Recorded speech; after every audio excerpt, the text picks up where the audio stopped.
আলহামদুলিল্লাহি রাব্বিল আলামিন ওয়াসসালাতু ওয়াসসালামু আলা রাসূলিহিল কারীম ওয়া আলা আলিহি ওয়া সাহবিহি আজমাইন, আম্মা বাদ। আজকের দর্সের বিষয় হচ্ছে বেতর সম্পর্কে, বেতর নামাজ সম্পর্কে। বাবুন ফি সালাতিল উইতরে ওয়া আহকামিহা। এই অধ্যায় হচ্ছে বেতরের সালাত সম্পর্কে এবং তার হুকুম আহকাম সম্পর্কে, বিধি বিধান সম্পর্কে। আহকাম হুকুমের জামা, বিভিন্ন মাসলা মাসাইল যেগুলি বেতরের সাথে সম্পর্কিত, বেতর সংক্রান্ত মাসলা মাসাইল, এগুলি হচ্ছে আহকাম। বাংলায় যাকে আমরা বেতর বলি, আরবিতে সেটি হচ্ছে উইতর, ওয়ায়ে কাসরা দিয়ে। এই শব্দটি উইতর এইভাবে পড়া বাংলায় কষ্টকর, তখন ওটাকে ব বানিয়ে দেওয়া হয়েছে, বেতর বানিয়ে দেওয়া হয়েছে। আসলে শব্দটি ওয়াও দিয়ে, ওয়াতার থেকে উইতর। ওয়াতার মানেও বেজোড় হয়, ওয়াশাফঈ ওয়াল ওয়াতরি কোরআনে আছে। জোড়ার কসম আর বেজোড়ের কসম বলছেন, ওয়াল ফজরে ওয়া লায়ালিন আশরে ওয়াশাফঈ ওয়াল ওয়াতরি। সাফার জোড়ারও কসম করেছেন আর বেজোড়। পৃথিবীতে যত সৃষ্টি আছে হয় জোড়া না হয় বেজোড়, হয় তার সাথে তার সঙ্গী আছে আর না হলে নেই। যেমন আল্লাহ পাক রব্বুল আলামিন, তিনি একই একক বেতর, তাই না? পৃথিবীর অধিকাংশ সৃষ্টি তার জোড়া আছে, জোড়া আছে। এমনকি গাছপালারও বলা হচ্ছে, গাছপালারও লিঙ্গ আছে। তো এগুলি সব সাফা, যেগুলি জোড়া আছে। সূর্য, চন্দ্র, এগুলি বেতর বলা যেতে পারে। যদিও কেউ কেউ বলেছে যে সূর্য জোড়া হচ্ছে চন্দ্র। তো ওয়াতর মানে হয় বেজোড়, আর ভিতর ওয়ায়ে কাসরা জের দিয়ে ভিতর, তার মানে হয় বেজোড়। বেতর নামাজ যেহেতু বেজোড় হয়, সেজন্য এই বেতর নামাজকে বেতর বলা হয়, বেজোড়, জোড়া হয় না। তো লেখক বলছেন, ওয়াল নাবদা আল আন বিল হাদিস আন সালাতিল উইতরে লিআহমিয়াতিহি। নফল নামাজের আলোচনা শুরু করতেই যেগুলি ফরজ নামাজের অতিরিক্ত নামাজ বা ফরজ নামাজ ছাড়া নামাজ, সেই নামাজগুলি সবচাইতে বেশি তাকিদের নামাজ, গুরুত্বপূর্ণ নামাজ হচ্ছে বেতরের নামাজ। সেই জন্য বেতর দিয়েই আলোচনা আরম্ভ করছেন লেখক তার কিতাবে। বলছেন ওয়াল নাবদাল আন, এখন আমরা আরম্ভ করছি। বাদা মানে আরম্ভ করা, নাবদা মানে আমরা আরম্ভ করছি। আল আন এখন, বিল হাদিস আন সালাতুল উইতর, বেতরের নামাজ সম্পর্কে আলোচনা। হাদিস মানে কথা, আলোচনা। লি আহমিয়াতিহি, কেন বেতর দিয়ে শুরু করছি? সমস্ত নামাজগুলির প্রথম, ফরজ ছাড়া যে নামাজগুলি রয়েছে তার প্রথম বেতর দিয়ে শুরু করছি। লি আহমিয়াতিহি, তার গুরুত্বের কারণে। আহম বলে আরবিতে, আহম মানে গুরুত্বপূর্ণ। তো আহমিয়াতিহি, তার গুরুত্বের কারণে। ফাকাদ কিলা, বলা হয়েছে, অর্থাৎ আলেমরা বলেছেন, ইন্নাহু আকাদু তাতাউ, যতগুলি নামাজ নফল নামাজ রয়েছে, মানে ফরজ ছাড়া যত নামাজ রয়েছে, সমস্ত নামাজের মধ্যে সবচেয়ে বেশি তাকিদপূর্ণ নামাজ হচ্ছে বেতরের নামাজ। ফরজ নামাজ ছাড়া নামাজ বলেন তো, দু চারটা নামাজের নাম বলেন। ফরজ নামাজ ছাড়া নামাজ: তাহাজ্জুদের নামাজ, ইশরাকের নামাজ, দোহার নামাজ, তাহিয়াতুল মসজিদ, সুন্নাতের রাতেবা। সুন্নাতের রাতের মধ্যে বেশি গুরুত্বপূর্ণ যেটা, সেটা ফজরের 2 রাকাত সুন্নাত, তাই না? আচ্ছা, আর গুরুত্বপূর্ণ নামাজ নেই? সূর্যগ্রহণ, চন্দ্রগ্রহণের নামাজ, এগুলি গুরুত্বপূর্ণ নামাজ, সুন্নতে মুআক্কাদা। ঈদের নামাজ অধিকাংশ আলেমদের নিকটে সুন্নতে মুআক্কাদা, যদিও ইখতিলাফ আছে। তারপরে বৃষ্টি চাওয়ার নামাজ, ইস্তিসকার নামাজ, ইস্তেখারার নামাজ, বহু নামাজ আছে। তাহলে এই সমস্ত নামাজগুলির মধ্যে গুরুত্বপূর্ণ নামাজ হচ্ছে, তাকিদের নামাজ হচ্ছে ভিতরের নামাজ। তাহলে এক কথায়, আরেক কথায় যদি বলি যে ফরজ নামাজের পরে যে নামাজের স্থান গুরুত্বের দিক দিয়ে, তা হচ্ছে বেতর নামাজ। 17 রাকাত দিনে রাতে ফরজ নামাজ, এই নামাজের পরেই গুরুত্বপূর্ণ নামাজ হচ্ছে বেতর নামাজ। জি, তো বলছেন এই জন্য আলেমরা বলেছেন ইন্নাহু আকাদু তাতাউ, যতগুলির তাতাউ নফল নামাজ আছে। নফল মানে দেশি ভাষায় বুঝবেন না, আমি গত সপ্তাহের আগের সপ্তাহে বুঝিয়েছিলাম। তাতাউ মানে ফরজের অতিরিক্ত, ফরজ ছাড়া যে সব নামাজ আছে সবগুলি তাতাউ নামাজ। আর এর এত গুরুত্ব যে বেশ কিছু আলেমগণ এই নামাজকে ওয়াজিব বলেছেন। যেমন হানাফি আলেমরা, হানাফি মাযহাবের ফতোয়া হচ্ছে, আবু হানিফা রাহমাতুল্লাহ আলাইহির ফতোয়া হচ্ছে যে বেতর নামাজ ওয়াজিব। ওয়া যাহাবা বাযুল উলামা ইলা ওয়াজুবিহি, কতক আলেমগণ এই বেতর নামাজকে ওয়াজিব বলার মত পোষণ করেছেন, তারা এই মত প্রকাশ করেছেন। তাহলে এর দ্বারা কমপক্ষে গুরুত্ব তো বোঝা যায়। যখন এতদূর মত গিয়েছে, তার মানে গুরুত্বপূর্ণ। অন্য কোনো নামাজকে ওয়াজিব বলেননি তারা, সুন্নাতে রাতেবাকে বলেননি, ইস্তিসকার নামাজকে বলেননি, তাহিয়াতুল মসজিদকে বলেননি। তাহলে যখন বলেননি, তাহলে বোঝা যাচ্ছে যে এর গুরুত্ব বেশি। যদিও তাহিয়াতুল মসজিদ সম্পর্কে ইমাম আহমদের একটি মত আছে, ওয়াজিব ওয়াজিব যারা বলেছেন বেতন নামাজকে, তাদের সম্পর্কে জানতে হবে যে তারা ওয়াজিব আর ফরজে পার্থক্য করেন, এটাও জেনে রাখতে হবে। তারা ওয়াজিব এবং ফরজে পার্থক্য করে। হানাফি মযহাবে ওয়াজিব আর ফরজে পার্থক্য আছে, মসলা জানেন না? তাদের কাছে ওয়াজিব আর ফরজে পার্থক্য আছে, ফরজ, ওয়াজিব, সুন্নাত, বুঝেছেন? পক্ষান্তরে অন্য আইম্মায়ে কেরাম, 3 ইমামের নিকটে, 4 ইমামের মধ্যে ইমাম আহমদ, ইমাম শাফি, ইমাম মালিক, তাদের নিকটে ফরজ আর ওয়াজিবে কোনো পার্থক্য নেই। ফরজ ওয়াজিব সমান সমান, একই জিনিস, প্রতি শব্দ। ফরজ যা তাই হচ্ছে ওয়াজিব, ঠিক আছে? আর তারপরে সুন্নাত, আর সুন্নাতের পরে মুস্তাহাব কাজ বা যেগুলি আপনার সুন্নত নয় কিন্তু জায়েজ সেগুলি। তো তারা যখন ফরজ ওয়াজিবে পার্থক্য করেছেন, তাহলে নিশ্চয় তাদের কাছে ফরজ আর ওয়াজিব দুটো এক জিনিস নাই। তার মানে ইমাম আবু হানিফার মতে ওয়াজিব হলেও সেটি ফরজ নামাজ, জোহরের নামাজের মতো নয়, আসর নামাজের মতো না, মাগরিব নামাজের মতো না, ইশা 17 রাকাত দিনের রাতে নামাজ আছে এই নামাজের মতো না। ফরজের নিচে স্থান আর সুন্নতের ওপরে স্থান, এটা বোঝায়। অন্য আলেমদের নিকটে, তাদের নিকটে যেহেতু ফরজ ওয়াজিবে পার্থক্য নাই, সুতরাং তারা ওয়াজিব বলে কি করে স্বীকার করবেন? তারা কি করে ওয়াজিব বলবেন বেতনকে? বেতন ওয়াজিব নয়। আর নবী করিম সাল্লাল্লাহু আলাইহি সাল্লাম থেকে বেশ কিছু দলিল আছে যার দ্বারা প্রমাণ পাওয়া যায় যে সেটি ওয়াজিব নয়, ওয়াজিব নয়, তবে তাকিদ আছে তার। এজন্য অধিকাংশ আলেমরা কি বলেছেন? সুন্নাতে মুআক্কাদা, ফরজ নয়, কারণ তাদের কাছে ফরজ ওয়াজিব সমান। আর এটি হচ্ছে সেই ফরজ ওয়াজিবে আরবি ভাষাতে পার্থক্য নেই। আপনার উপরে এটা ফরজ আর আপনার এটা ওয়াজিব, দুটি একই কথা, করতেই হবে, মানে বাধ্যতামূলক আপনাকে। দুটো শব্দের মধ্যে আরবি ভাষায় পার্থক্য নেই। এজন্য অধিকাংশ আলেম ফোকাহারা, আইম্মায়ে কেরামরা পার্থক্য করেননি। এজন্য তারা বলেছেন যে বেতর হচ্ছে সুন্নাতে মুআক্কাদা, এমন সুন্নাহ যার তাকিদ করা হয়েছে। যখন তাকিদ করা হয়েছে আল্লাহ রাসূল সাল্লাল্লাহু আলাইহি ওয়াসাল্লামের পক্ষ থেকে, তাহলে তা পালন করতে হবে। কিন্তু ফরজ ছেড়ে দেওয়ার মতো, ফরজ ছেড়ে দিলে কুফরি হয়ে যাবে, মানুষ ইসলাম থেকে খারিজ হয়ে যাবে। ফরজ ছেড়ে দিলে মুসলমান থাকবে না, ফরজ ছেড়ে দিলে সোজা জাহান্নামে যাবে, এই রকমের শাস্তি বলা যাবে না। বেতর ছেড়ে দিলে এই রকমের শাস্তির কথা বলা যাবে না। তবে যারা বেতর বারবার ছাড়ে তাদের সম্পর্কে ওলামারা বলেছেন যে গুনাহগার, বারবার ছাড়লে। তাই বলছেন লেখক যে যখন কিছু আলেমরা ওয়াজিব বলেছেন, যদিও তা ওয়াজিব নাই হোক, কিন্তু যখন বলেছেন এটা কি প্রমাণ করে? এর গুরুত্ব প্রমাণ করে। ওয়া মাখতুলিফা ফি ওয়াজুবিহি ফাহুয়া আকাদু মিন গায়রিহি মিম্মা লাম ইখতালাফ ফি আদামি ওয়াজুবিহি। আর যার ওয়াজিব হওয়ার ক্ষেত্রে ইখতিলাফ করা হয়েছে সেটি নিশ্চয় ওইসব নামাজের তুলনায় বেশি গুরুত্বপূর্ণ যেসব নামাজের ওয়াজিব হয় কোনো ইখতিলাফ নেই, মানে ওয়াজিব নয়। যেমন সুন্নত নামাজ, ঠিক আছে, ইস্তিসকার নামাজ, ইস্তেখারার নামাজ, যখন এগুলো নামাজকে ওয়াজিব বলা হয়নি, তাহলে যেই নামাজকে ওয়াজিবও কিছু আলেমরা বলেছেন তার গুরুত্ব বেশি হয়ে গেল। জি। আর বেতন নামাজ শরীয়তে আছে এই ব্যাপারে কোনো দ্বিমত নেই। বেতন নামাজ শরীয়তে আছে এই ব্যাপারে কোনো দ্বিমত নেই। যেমন কিছু নামাজ আছে সেসব নামাজ আছে কিনা এই নিয়ে দ্বিমত আছে। সালাতুত তাসবিহ অনেক আলেমরা বলেছেন যে হাদিস জাল বা জয়ীফ, সুতরাং নেই। কিছু আলেমরা বলেছেন যে না আছে। তাহলে ইখতিলাফ যখন না হওয়াতে হলো, তো ব্যাপারটি দুর্বল হয়ে পড়লো। আর বেতরের ব্যাপারটি এমন যে এর শরীয়তে যে বিধান আছে এ সম্পর্কে কোনো ইখতিলাফই নেই, ইজমা আছে যে বেতর শরীয়তে আছে। ইসলামের একটি ইবাদত হচ্ছে নামাজের বেতর নামাজ। ইত্তেফাকাল মুসলিমুনা আলা মাশরুইয়াতিল বিতর, মুসলমানদের ইত্তেফাক রয়েছে, ঐক্যমত রয়েছে, ইজমা যাকে বলা হয়। ইত্তেফাক মানে ঐক্যমত রয়েছে, ইজমা রয়েছে বেতরের শরীয়তে বিধিবদ্ধ হওয়ার বা শরীয়তে বিধান থাকার। শরীয়তের একটি ইবাদত নামাজ হচ্ছে বেতর। ফালায়াম্বাগি তার কহু, সুতরাং বেতর ছাড়া উচিত নয়। বেতর ছাড়া উচিত নয়। উচিত নয় শব্দটি হচ্ছে একটু ব্যাপক। ওয়াজিব ছাড়াও উচিত নয়, ফরজ ছাড়াও উচিত নয়, আর সুন্নত ছাড়াও উচিত নয়, সবগুলিকে শামিল। জি।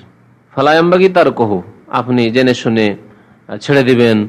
আপনার এমন কোনো কষ্টকর নয় যে আপনি পারলেন না আদায় করতে আর ছেড়ে দেবেন বেতর, তা উচিত নয়। ফালায়াম্বাগি তার কহু ওমান আসাররা আলা তারকিহি, আর কেউ যদি বেতর ছাড়ার ওপর অটল থাকে, বারবার ছাড়ে, আসাররা মানে ইসরার করা, অটলতা, বারবার ছাড়তে থাকে, অহরহ ছাড়তে থাকে, অহরহ ছাড়তে থাকে। যেমন অনেকের মত অভ্যাস আছে, এসা নামাজ পড়লো, সালাম ফিরলো ফরজ থেকে, আর চলে গেল, দোকানপাট খুলে দিল, আর বেতরই পড়লো না। না তাহাজ্জুদ পড়বে আর না তখন পড়লো, তখনও পড়লো না, রাত্রে গিয়ে আর ঘুমের আগেও পড়লো না, ঘুমের পরেও ফজর আগে পড়লো না, এভাবে ছাড়ে। তো সেই ব্যক্তি সম্পর্কে কি বলবেন? বলছেন ফাইন্নাহু তুরাদ্দু শাহাদাতুহু, তার সাক্ষীকে কি করে দেওয়া হবে? প্রত্যাখ্যান করে দেওয়া হবে, তার সাক্ষী নেওয়া হবে না। কার সাক্ষী নেওয়া হয় না শরীয়তে ইসলামিয়াতে? ফাসিকের। যে ব্যক্তি ফাসিক, গুনাহগার, এমন গুনাহ করে যার কারণে তার নাম ফাসিক হয়ে যায়, মুসলিম কিন্তু ফাসিক, মুসলিম আছে কিন্তু ফাসেক, তার সাক্ষী নেওয়া হয় না। সাক্ষীর ক্ষেত্রে বলা হয়েছে মুসলিম হইতে হবে, প্রথম মুসলিম হইতে হবে, তার মানে কোনো কাফের সাক্ষী চলবে না। ইসলামিক আদালত আর ইসলামিক সমস্যা বা মুসলমানদের সমস্যা, দুই পক্ষে মুসলিম আর কাফের সাক্ষী, এটা ইসলামের নেই। যদিও যেগুলি নামে মাত্র মুসলিম দেশ, সেসব দেশে ইহুদি, খ্রিস্টান, হিন্দু সবার সাক্ষী চলছে, কিন্তু ইসলামী শরীয়তে জায়েজ নাই যে দুই পক্ষে আসামি বাদী দুইজনে মুসলিম আর সাক্ষী দিচ্ছে কাফের। কাফের জজ হয়ে বসে আছে, প্রধান বিচারপতি হয়ে বসে আছে পাকিস্তানের মতো দেশে, গালেব সাহেবের কেস, আর গোপালগঞ্জের আদালতে বিচারপতি হচ্ছে হিন্দু। তাহলে সেখানে সাক্ষী হওয়াটা এমন কোন ব্যাপার স্যাপার হইলো? কোনো ব্যাপার হলো যেখানকার জজ হচ্ছে হিন্দু আর আসামি বা বাদী হচ্ছে মুসলমান? তাহলে মুসলমানদের তকদির নির্ধারণ করছে, ভাগ্য নির্ধারণ করছে কাফের। আপনি দোষী না নির্দোষী, আপনি ভালো না মন্দ, তা ফয়সালা কি করছে? কাফের, আল্লাহর দুশমনে ফয়সালা করছে। পাকিস্তানের চিফ জাস্টিস, প্রধান বিচারপতি হচ্ছে হিন্দু, এদেরও বিচার করলো মনে হয় হিন্দুতে। সরকার এত চালাক যে এসব কেসের ফয়সালা করতে দিচ্ছে কাফেরদেরকে, হিন্দুদের হাতে। আল্লাহু আকবার। দেশের মুসলিমদের ভাগ্য নির্ধারণ করবে কাফেরে। আল্লাহু আকবার। কুফরি এক কথায়। মুসলিমদের ফয়সালা কোনো কাফের করতে পারে না। যেখানে সাক্ষী দিতে পারে না, তার সাক্ষীর কোনো মূল্য নেই। প্রথম শর্ত হচ্ছে সাক্ষী হওয়ার জন্য। কারণ অনেকে এই ব্যাপারটি জানেন না যে একজন মানুষের সাক্ষী হওয়ার জন্য কি কি শর্ত। আল মুসলিম, আল বালেগ, আল আকেল, আল আদেল। কথা বুঝতে পেরেছেন? কয়টি শর্ত বললাম? 4টি শর্ত। প্রত্যেকটা শর্ত জরুরি।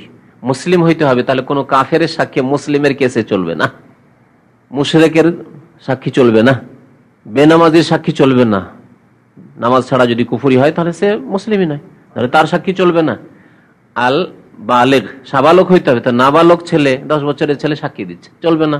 সে নাবালক, হয়তো সে মনেই রাখেনি কথা। শরীয়তে তার, ইসলামী শরীয়তের দায়িত্বই তার উপরে অর্পিত হয়নি, এখনো সাবালক হয়নি, সুতরাং তার সাক্ষী নেওয়া যাবে না। একটা ছোট ছেলেকে ভয় দেখিয়ে তাকে কথা বলিয়ে নেওয়া যেতে পারে, কোন প্রলোভন দিয়ে কথা, 2-4টা চকলেট দিয়ে তাকে কথা বলিয়ে নেওয়া যেতে পারে, ঠিক ঠিক কিনা? তাহলে এইরকম ছেলে নাবালকের কেমন করে সাক্ষী চলবে ইসলামে? সেজন্য নাবালেগের সাক্ষী চলবে না, বালেগ হইতে হবে। 3 নম্বর হচ্ছে আকেল, বিবেকবান হইতে হবে। পাগলের সাক্ষী চলবে না। পাগল কি বলছে সেই জানে না আমি কি বলছি, ঠিক না? কলমে উঠিয়ে নেওয়া হয়েছে। এই জন্যই যে সে কিছু জানে না যে আমি কি বলছি, কি খাচ্ছি তাও জানে না, যে খাচ্ছে ও জানে না যে কি খাচ্ছে। অনেক সময় ভুলও বলতে পারে, কারণ সে জানে না যে কি খাচ্ছে, তার উদ্দেশ্য নেই পাগলের। সুতরাং পাগলের সাক্ষী চলবে না। আর সাক্ষী কার চলবে না? সাক্ষীর শর্ত হচ্ছে আদেল হইতে হবে। আদেল মানে দিনদার ব্যক্তি হইতে হবে। আদেল মানে যে ব্যক্তি ফাসেক নয়, তাকে কাবিরা গুনাহ করতে দেখা যায়নি বা জানা যায়নি যে সে কাবিরা গুনাহ করে, অথবা সর্বদা অহরহ সাগিরা গুনাহ করে, এইরকম দেখা যায়নি। আদেল হওয়ার জন্য এই দুটি, আদেলের সঙ্গে 2টি কথা মনে রাখতে হবে। কাবিরা গুনাহ দেখা যায়নি, একবার যদি কাবিরা গুনাহ দেখা যায় আর তার তওবা স্পষ্ট না হয় তাহলে নেওয়া যাবে না। তার একবার কাবিরা গুনাহ করেছে আর তারপরে ওই রকমই চলছে, লোকটি দেখা যায়নি যে তওবা হয়ে এত সুন্দর হয়ে গেছে, লোকটি পরেশগার হয়ে গেছে, এরকম দেখা যায় না। থাইল্যান্ডে লটারি খেলতে দেখা গেছে, মদ খেতে দেখা গেছে, তাহলে এতেই যদি হয়, তাহলে কেউ যদি খুনি হয়, কেউ যদি জানি হয়, ব্যভিচারকারী হয়, লম্পট হয়, চরিত্রহীন হয়, তাহলে কেমন করে তার সাক্ষী নেওয়া যাবে? তাহলে কাবিরা গুনাহ থেকে বেঁচে থাকতে হবে সাক্ষীকে, মুসলিম সাক্ষী হলে আর মুসলিমদের ক্ষেত্রে সাক্ষী হলে। আর সাগিরা গুনাহ যাতে করে অহরহ না হয়। কখনো এক একটা হয়ে গেছে সেটা আলাদা কথা, কিন্তু অহরহ সে সাগিরা গুনাহ করতে আছে, যেদিকে সে তাকাইতে আছে। ফিল্ম ডেলি দেখে সে, ফিল্ম আসলে ঘরে আসলে অন করে দিল, ফিল্ম দেখছে, ড্রামা দেখছে, মহিলা দিকে তাকাচ্ছে, সে মহিলা ছবির দিকে তাকাক, এগুলি কাজ হচ্ছে। যদি সাগিরাও বলি তাহলে এগুলি অহরহ করা হচ্ছে কাবিরা, ফাঁসে খাওয়া। এইরকমই যে ব্যক্তি বেতর ছাড়লো, যদি বলি যে কাবিরা গুনাহ নয়, সাগিরাই গুনাহ, কিন্তু যে ব্যক্তি আমান আসাররা আলা তারকি, যে অহরহ বেতর ছাড়ে, সেই ব্যক্তির সাক্ষী নেওয়া হবে না, কারণ সেই ব্যক্তি আদেল নয়, ফাসেক। আদেল নয়, তাহলে আদেলের বিপরীত হচ্ছে কি? ফাসেক। সে ফাসেক, ফাসেকের সাক্ষী নেওয়া হবে না। বলছেন যে ব্যক্তি বেতর অহরহ ছাড়ে, ফাইন্নাহু তুরাদ্দু শাহাদাতু, তার সাক্ষীকে কি করে দেওয়া হবে? প্রত্যাখ্যান করা হবে। কাল আল ইমাম আহমদ, ইমাম আহমদ রহমতুল্লাহ আলাইহি এই ক্ষেত্রে মন্তব্য রয়েছে, মান তারাকাল উইতরা আমাদান, যে ব্যক্তি ইচ্ছাকৃত বেতর ছাড়লো, ইচ্ছাকৃত বলেছেন, তাহলে কেউ যদি ভুলে যায়, ভেবেছেন যে পরে পড়ে নেবো, এসার সময় ব্যস্ত আছি বা ডিউটি আছে, মালিক বলছে তাড়াতাড়ি দোকান খুললো, তাই তখন সময় পাচ্ছেন না, পড়ে নেব, তারপরে গিয়ে শুয়ে গেছেন, ভুলে গেছেন, সকাল হয়ে গেছে, সময় পাননি, ভুলেই গেছেন, তারপরে মনে হয়নি, কাজা করতে পারেননি। আপনি কাজা করবেন, কাজা করতে পারেননি, ভুলেই গেছেন। এই জন্য আমাদান ইচ্ছাকৃত মানে জেনে শুনে ছেড়ে দেওয়া, আর এর বিপরীত হচ্ছে নিসিয়ান, ভুলে যাওয়া, ভুলে গিয়ে ছুটে গেছে, ভুলে গিয়ে ফরজ ছুটে গেল, আল্লাহ মাফ করবেন। যারা জামাতে নিয়মিত নামাজ পড়ে তারা যদি এক একদিন বাই চান্স এরকম হয় যে জামাত ছুটে গেল কাজ বসতে, তাহলে বাড়ি এসে নামাজটা পড়তে গিয়ে অনেক সময় ভুলে যেতে পারে। কারণ তার জানা আছে যে নামাজ পড়ে নিচ্ছি, তার ব্রেনে আছে যে নামাজ তো নিয়মিত আমি জামাতে পড়ে নিচ্ছি হয়তো, কিন্তু আসলে পড়েনি। খেয়াল আসতে পারে, আবার নাও আসতে পারে। যদি খেয়াল জীবনেও না আসে তাহলে মাফ করবেন, কারণ তার মনেই হয়নি। তার ইচ্ছাকৃত কেউ যদি বেতর ছাড়ে, ফাহুয়া রাজুলু সুইন, সেই ব্যক্তি খারাপ মানুষ। কি বললেন? রাজুলু সু মানে খারাপ, সেই ব্যক্তি খারাপ ব্যক্তি। লায়ামবাগি আন তুকবালা শাহাদাতুহু, তার সাক্ষী গ্রহণ করা উচিত নয়, তার সাক্ষী গ্রহণ করা উচিত নয় তিনি বলেছেন। আরেকটি হাদিস দেখেন এই মর্মে, ইমাম আহমদ রহমতুল্লাহ আলাইহি, ওয়ারাওয়া আহমদ ও আবু দাউদ মারফুআন, ইমাম আহমদ এবং ইমাম আবু দাউদ, ইমাম আহমদের ছাত্র, কিন্তু ইমাম আহমদের ছাত্র ইমাম আবু দাউদ মারফু হাদিস বর্ণনা করেছেন, অর্থাৎ নবী সাল্লাল্লাহু আলাইহি ওয়াসাল্লামের বাণী। তিনি বলছেন, মাল্লাম ইউতির ফালাইসা মিন্না, যে ব্যক্তি বেতর পড়ল না সেই ব্যক্তি আমার অন্তর্ভুক্ত নয়, আমার উম্মতের অন্তর্ভুক্ত নয়। যদি মুসলিম থাকেও তাহলে আমার উম্মতের মতো উম্মত নয়। নবী সাল্লাল্লাহু আলাইহি ওয়াসাল্লামের এই কথাই তার মানে এই নয় যে তাকে কাফের বানিয়ে দেওয়া।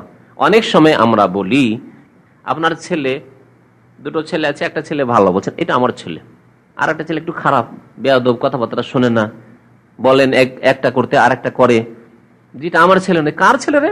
আপনি স্ত্রীকে বলছেন যেটা কার ছেলে, কোত্থেকে তুমি নিয়ে এসো, এটা আমার ছেলে নয়। উদ্দেশ্য অন্তর থেকে কখনো না যে আপনি যার সন্তান তাকে বলছেন, অস্বীকার করছেন, তা নয়, কিন্তু বলতে চাইছেন যে আমার মতো নয়, আমার প্রিয় নয়, আমার মতো নয়, আমার আদর্শিত নয়, আমার অনুগত নয়, অবাধ্য, এসব অর্থ নিয়ে নাম না। জি, তার মানে এই না যে একবারে অস্বীকার করছেন তাকে, কিন্তু তার আচার আচরণের কারণে, বেয়াদবির কারণে, দুষ্টামির কারণে আপনি তাকে নিজের বলে গ্রহণ করতে চাইছেন। নবী করিম সাল্লাল্লাহু আলাইহি ওয়াসাল্লাম ওই রকমই বহু হাদিসে যেখানে বলেছেন, অথচ সেটা কুফরি কাজ নয়, বলেছেন যে ব্যক্তি এই কাজ করবে সে আমার অন্তর্ভুক্ত না, আমার উম্মতের অন্তর্ভুক্ত না, অর্থাৎ আমার উম্মতের মতো উম্মত নয়, আমার আদর্শে আদর্শিত উম্মত নয়। মান গাশশানা ফালাইসা মিন্না, যে ব্যক্তি ধোঁকাবাজি করবে, 2 নম্বরই করবে, সে আমার উম্মতের নয়। তার মানে কি সে কাফের? কোন গুনহার কারণে তো কাফের বলা যায় না, ফাসিক অবশ্য।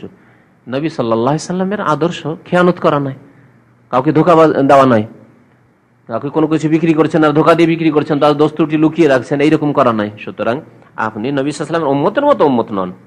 মাল্লাম ইউতের ফালাইসা মিনা, যে ব্যক্তি ভিতর পড়লো না সেই ব্যক্তি আমার উম্মতের অন্তর্ভুক্ত নয়, মানে আমার উম্মতের মতো উম্মত নয়। ওয়াল বিতরু ইসমুল লিররাকাতিল মুনফাসিলাতি আম্মা ক্বাবলাহা। আচ্ছা, বিতর কাকে বলে? বলছেন বেতর ওই এক রাকাত নামাজকে বলা হয় যেই রাকাত নামাজটি আগের নামাজ থেকে বিচ্ছিন্ন। এক রাকাত নামাজ, আগে অনেক নামাজ পড়েছেন, সে ফরজ নামাজি হোক আর সুন্নতি হোক আর তারাবি হোক, তাহাজ্জুদ হোক, যে নামাজ পড়লেন, নফল হোক পড়লেন, শেষখানে বিচ্ছিন্ন এক রাকাত পড়ছেন, তার নাম বিতর। তাহলে সর্বনিম্ন বিতর হচ্ছে এক রাকাত, যা আগের নামাজ থেকে মুনফাসিল মানে আলাদা, পৃথক, 2-2-2-2 করে পড়েন। হাদিসে বহু হাদিসে এরকম আছে, সালাতুল লাইলি মাসনা মাসনা, রাতের নামাজ 2-2 করে পড়তে থাকো। ফাইদা খাশিয়া আহাদুকুমুস সুবহা, তারপরে যখন ভোর হওয়ার, সকাল হয়ে যাওয়ার আশঙ্কা হবে, তখন কি করবে? সাল্লি রাকাতান ওয়াহিদা, এক রাকাত নামাজ পড়ে নাও। রাকাতান ওয়াহিদা, এক রাকাত নামাজ পড়ো। তুতিরু মা কাদ সাল্লাইত, যতগুলি নামাজ রাতে পড়লে সবগুলি বেজোড় হয়ে গেল, জোড়া জোড়া জোড়া জোড়া জোড়া ছিল, শেষখানে এক রাকাত পড়লে সবগুলি বেজোড় হয়ে গেল। তাহলে এক রাকাত সর্বনিম্ন বেতর, যেটি হানাফি ফাকিহরা অস্বীকার করেছে, এই হাদিসগুলি সবগুলিকে অস্বীকার করেছে একেবারে। তাদের কাছে এক রাকাত কোনো নামাজই নেই, অথচ আপনাকে হাদিস শুনেলাম সাল্লা রাকাতান ওয়াহিদা। রাকাতান ওয়াহিদা মানে কি? এক রাকাত। কেমন করে অস্বীকার করলো এই হাদিসগুলিকে? যদি তাদের সম্পর্কে ভালো ধারণায় রাখি তাহলে বলবো যে তাদের ইমাম সাহেবের কাছে হাদিস পৌঁছেনি, হয়তো সেই যুগে হাদিস লেখা মানে হাদিস পৌঁছেনি, সহিহ সূত্রে হাদিস পৌঁছেনি অথবা পৌঁছেইনি। উমর রাদিয়াল্লাহু তাআলা আনহু, আবু বকর সিদ্দিক রাদিয়াল্লাহু তাআলার কাছে যদি বহু মাসলা মাসাইল না পৌঁছে থাকে, তাহলে ইমাম আবু হানিফার কাছে সব মাসলা পৌঁছে গেছে, সব হাদিস পৌঁছে গেছে, কেমন করে বলবেন? পৌঁছেনি হয়তো। আর এই ধারণা যে এত বড় আলেম, না জানা হইতে পারে, হ্যাঁ হইতে পারে, আমার বহু মাসলা মাসাইল জানা নেই, পড়েছি ভুলে গেছি, হইতে পারে।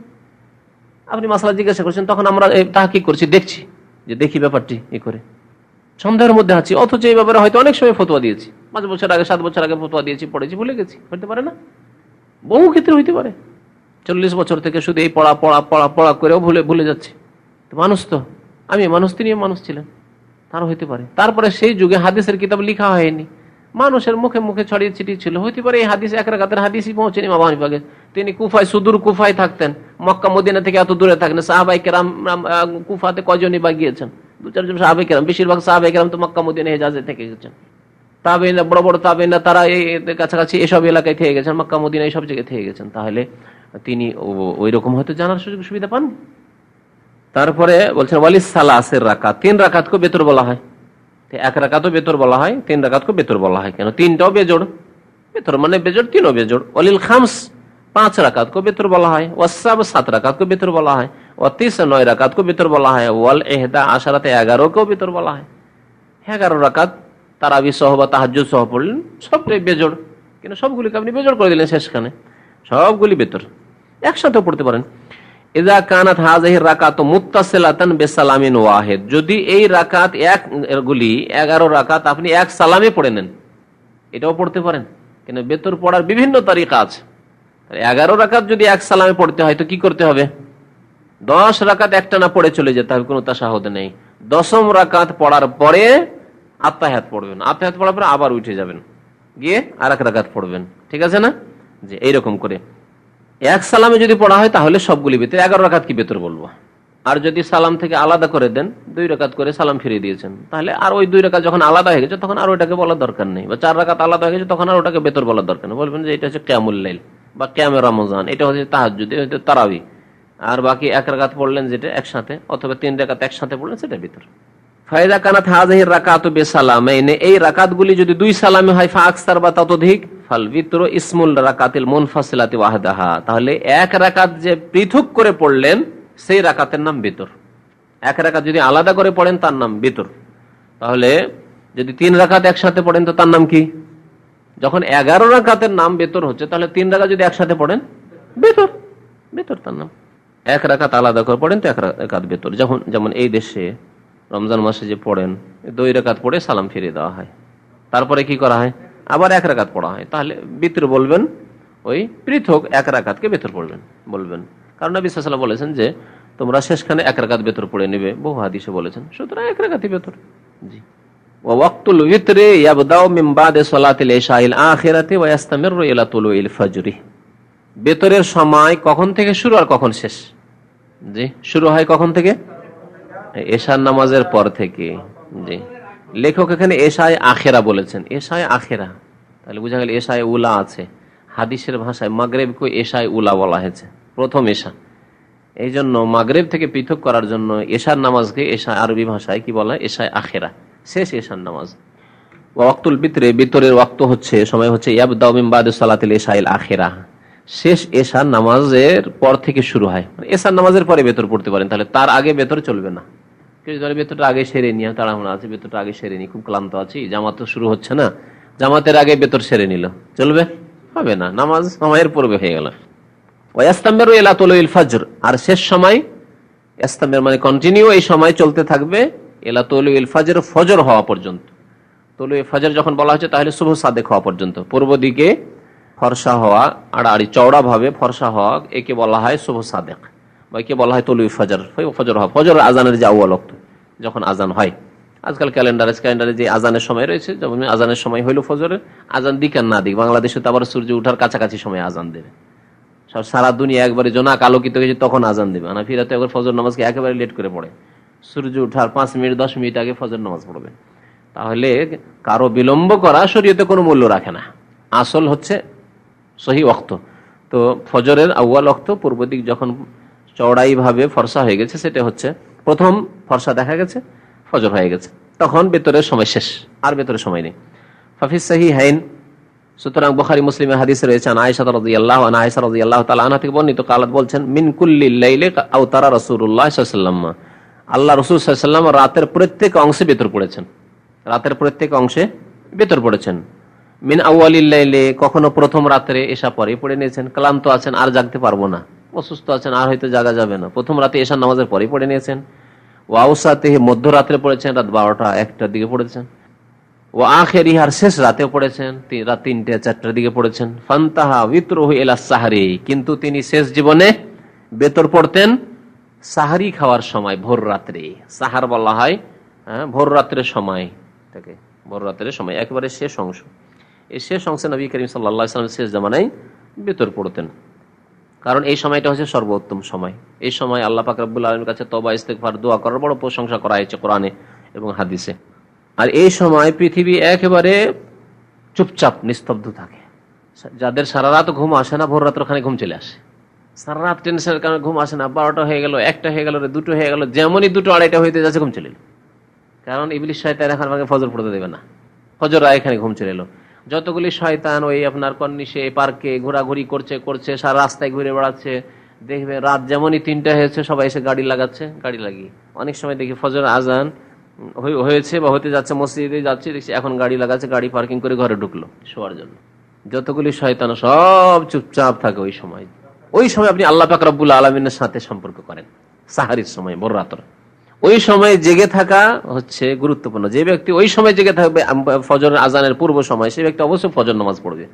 আর যার ওই সময় ঘুম চেপে গেল, তার আশঙ্কা আছে ফজর ছুটে যাওয়ার। ওয়াকাদ ওয়ারাদাত আহাদিসু কাসীরা তাদুল্লু আলা আন্না জামিআল লাইলি বিতরুন লিল ওয়াক্তুন লিল বিতরি। বহু হাদিস রয়েছে যা প্রমাণ করে যে রাতের প্রত্যেক অংশ হচ্ছে বেতরের ওয়াক্ত। রাতের যে কোনো অংশে পড়া যায়। এশার নামাজের ওয়াক্ত হয়ে গেছে ওই সময় থেকে শুরু করে ইল্লা মা কাবলা সলাতুল ইশা। হ্যাঁ, এশার নামাজের আগে চলবে না, এশার নামাজের পূর্বে বেতর চলবে না। এশার নামাজ পড়ে নেওয়ার পর ফজর পর্যন্ত বেতর পড়া যেতে পারে। আচ্ছা, আজানের সময় হলেই বেতরের সময় শেষ। আজান হওয়ার পরেও আজকাল এখানে 25 মিনিট সময় থাকছে বা আধা ঘন্টা সময় থাকছে। তো এই সময়টুকুতে বেতর কেউ পড়তে পারে কিনা? লাগছে যে না, তলুয়ে ফজর মানে ফজর হয়েছে, বেতর সময় শেষ হয়ে গেছে। কিন্তু কিছু আলেমরা বলেছেন যে ফজরের আজানের পরেও ওই সব লোকদের জন্য, নিয়মিত না, সব সময় নয়, কখনো হয়তো বেতর ছুটে গেছে আর আজানও হয়ে গেছে, কিন্তু একামত হতে এখনো দেখছেন 15-20 মিনিট সময় আছে, আরামে বেতর পড়ে নিতে পারবেন, 2 রাকাত সুন্নাত ফজর পড়ে নিতে পারবেন, তাহলে বেতর ওই সময় পড়তে পারেন। এই ফতোয়া বহু আলেমদের রয়েছে। ইমাম ইবনে তাইমিয়া রাহমাতুল্লাহ আলাইহি এই মতটিকে প্রাধান্য দিয়েছেন যে আপনি ওই সময় বেতর পড়ে নেন। যার বেতর ছুটে গিয়েছে তাহলে আজান আর ইকামতের মাঝখানে, ফজর আজান আর ইকামতের মাঝখানে বেতর পড়ে নিতে পারেন আপনি। ফামান কানা ইয়াসিকু মিন কিয়ামিহি ফি আখিরিল লাইল। আচ্ছা, বেতর কখন পড়বেন আপনি? যদি আপনি নিজের উপর ভরসা করতে পারেন যে শেষ রাতে আমি জাগতে পারবো, ফাতাখিরুল বিতরি ইলা আখিরিল লাইল আফদালু ফি হাক্কিহি, তাহলে বেতর বিলম্ব করে শেষ রাতে, ভোর রাতে পড়া উত্তম। ফামান কানা ইয়াসিকু, যেই ব্যক্তি নির্ভরশীল, ভরসা করতে পারছে, আস্থা করতে পারছে, মিন কিয়ামিহি ফি আখিরিল লাইল, যে সেই ব্যক্তি রাতের শেষ অংশে ঘুম থেকে জাগতে পারবে, দাঁড়াতে পারবে, মিন কিয়ামিহি দাঁড়াতে পারবে না, জাগতে পারবে। ফাতাখিরুল বিতরি, তো বেতর তার জন্য বিলম্ব করা, ইলা আখিরিল লাইল শেষ রাত্র পর্যন্ত, আফজালু ফি হাক্কিহি তার ক্ষেত্রে উত্তম। শেষ রাতে যদি বেতর পড়তে পারেন বেশি ভালো, বেশি নেকি, বেশি সওয়াব পাবেন। ওমান কানা লা ইয়াসিকু মিন কিয়ামি ফি আখিরিল লাইল, আর কেউ যদি শেষ রাতে ঘুম থেকে ওঠার ওপর আস্থা না করতে পারে, না আমার ভরসা নাই, বেশিরভাগ জাগতে পারি না, আজান হয়ে যায়, অনেক সময় বড় আশা আকাঙ্ক্ষা রাখি কিন্তু দেখা যায় যে প্রায় আজান হয়ে যায়, এরকম লোক যদি হন, ফাইন্নাহু ইউতিরু ক্বাবলা আন ইয়ানাম, তাহলে শোয়ার আগেই, নওমের আগে, ঘুমাবার আগেই কি করবে? বেতর পড়ে। ঘুমাবার আগে বলা হয়েছে, জরুরি নয় যে এশার নামাজের সাথে সাথে পড়তে হবে। হয়তো এশার নামাজের সাথে পড়লেন না, কিন্তু আপনি বাসায় গেলেন, এখন 10টার পরে গেলেন, খাওয়া দাওয়া করলেন, উজু করলেন, বিছানায় যাওয়ার আগে বেতরটা পড়ে শুয়ে গেলেন। বেতরের সাথে যদি মনে করেন এখন আমি তাহাজ্জুদ পড়বো, তাহাজ্জুদ পড়েও শুয়ে যেতে পারেন। বেতর যখন এশা পর থেকে শুরু করে ফজরের আজান পর্যন্ত পড়া যায়, তখন তাহাজ্জুদও যে কোনো সময় পড়া যায়। যদিও তাহাজ্জুদ শেষ রাতে পড়া উত্তম, কিন্তু তাহাজ্জুদের জন্য শেষ ওয়াক্ত খাস না, শেষ রাতের শেষ অংশ খাস নয়, রাতে যে কোনো অংশে পড়া যেতে পারে। বিহাজা আওসান নবী সাল্লাল্লাহু আলাইহি ওয়াসাল্লাম, এই উপদেশই দিয়েছেন, ওসিয়তি করেছেন নবী করিম সাল্লাল্লাহু আলাইহি ওয়াসাল্লাম। আবু হুরায়রাকে উপদেশ দিয়েছেন। আবু হুরায়রা দুর্বল মানুষ ছিলেন, স্বাস্থ্যগত দিক থেকে একটু দুর্বল মানুষ ছিলেন, একে তো গরিব দরিদ্র অনাহারে থাকতেন, প্রায় সময় খুব দুর্বল মানুষ ছিলেন। নবী করিম সাল্লাল্লাহু আলাইহি ওয়াসাল্লাম তাকে কয়েকটি উপদেশ দিয়েছেন, তার একটি হচ্ছে ওয়া আনলা আনামা ইল্লা আলা বিতরিন, বেতর পড়ে যাতে করে আমি ঘুমাই। এটি ছিল নবী সাল্লাল্লাহু আলাইহি ওয়াসাল্লাম ওসিয়ত, আবু হুরায়রা তুমি বেতর পড়ে ঘুমাবে, বেতর পড়ে শুইবে। দেখেছেন যে এই লোকটি ঘুম ভারী, দুর্বল মানুষ, শুয়ে গেলে আর জাগতে পারে না, একে টেনে টেনে জাগাইতে হয়, হয়তো এরকম হতে পারে। তাহলে এরকম মানুষের জন্য উচিত যে সে বেতর পড়ে শুইবে। বড় আশা আকাঙ্ক্ষা রাখলো যে তাহাজ্জুদ পড়বো, কিন্তু পারে না, মাসে 2 দিনও তাহাজ্জুদ পড়তে পারে না, না, এরকম কাজ করবেন না। ফাকাদ রাওয়া মুসলিমুন মিন হাদিসে জাবের, মুসলিম শরীফে রয়েছে জাবের রাদিয়াল্লাহু তাআলা আনহুর হাদিস বর্ণিত। আনিন নবী সাল্লাল্লাহু আলাইহি ওয়াসাল্লাম, নবী করিম সাল্লাল্লাহু আলাইহি ওয়াসাল্লাম বর্ণনা করেছেন, আইয়ুকুম খাফা আল্লা ইয়াকুম মিন আখিরিল লাইল, তোমাদের যে কেউ যদি আশঙ্কা করে, ভয় করে যে শেষ রাতে আমি ঘুম থেকে উঠতে পারবো না, ফালিউতির সুম্মা লিয়ারকুদ, তাহলে সে ব্যক্তি যেন বেতর পড়ে নেই অতঃপর ঘুমায়, অতঃপর লিয়ারকুদ মানে ঘুমায়। ওমান ওয়াসিকা বিকিয়ামিন মিনাল লাইল, আর কেউ যদি রাত্রে তাহাজ্জুদ পড়ার ওপর আস্থা করতে পারে যে আমি তাহাজ্জুদ পড়তে পারবো, ফালিউতির মিন আখিরি, তাহলে সেই ব্যক্তি যেন শেষ রাতে বেতর পড়ে। ফাইন্না কিরাআত আখিরিল লাইলি মাহদুরা, কারণ শেষ রাতের তেলাওয়াতে ফেরেশতা হাজির হন। শেষ রাত্রে ভোর রাত্রে আপনি তেলাওয়াত করবেন দাঁড়িয়ে দাঁড়িয়ে তাহাজ্জুদে বা বেতরে, এতে আল্লাহর পক্ষ থেকে অসংখ্য ফেরেশতা হাজির, মাহদুরাতুন ফেরেশতা হাজির উপস্থিত হন। ওয়া যালিকা আফজালু, সুতরাং এটি হচ্ছে উত্তম, যদি পারা যায় তাহলে উত্তম। ওয়া আকাল্লুল বিতরে রাকাতুন ওয়াহিদা, সর্বনিম্ন বেতর হচ্ছে, আকাল মানে সবচাইতে কম, কালিল মানে কম, আর আকাল মানে সবচাইতে কম। সর্বনিম্ন বেতর হচ্ছে রাকাতুন ওয়াহিদা, এক রাকাত। এই কথাটি হানাফি মাযহাবে মানে না, বলছেন না এক রাকাত কোনো নামাজ নেই। লিউরুদিল আহাদিস বিযালিকা, এই মর্মে বহু হাদিস যেহেতু বর্ণিত হয়েছে, দলিল হচ্ছে একটি হাদিস নাই, লিউরুদিল আহাদিস, বহু হাদিস এই মর্মে বর্ণিত হয়েছে। ওয়া সুবুতিহি আন আশারাতি মিনাস সাহাবা রাদিয়াল্লাহু আনহুম, আর এক রাকাত বেতর 10 জন সাহাবায়ে কেরাম থেকে প্রমাণিত, 10 জন সাহাবায়ে কেরাম থেকে প্রমাণিত। 2 জন সাক্ষী যথেষ্ট, হাদিস বর্ণনার ক্ষেত্রে একজন সাহাবীর কথাই যথেষ্ট, সেখানে 10 জন সাহাবী এক রাকাত বেতরের হাদিস নবী সাল্লাল্লাহু আলাইহি ওয়াসাল্লাম থেকে বর্ণনা করেছেন, রিওয়ায়াত করেছেন।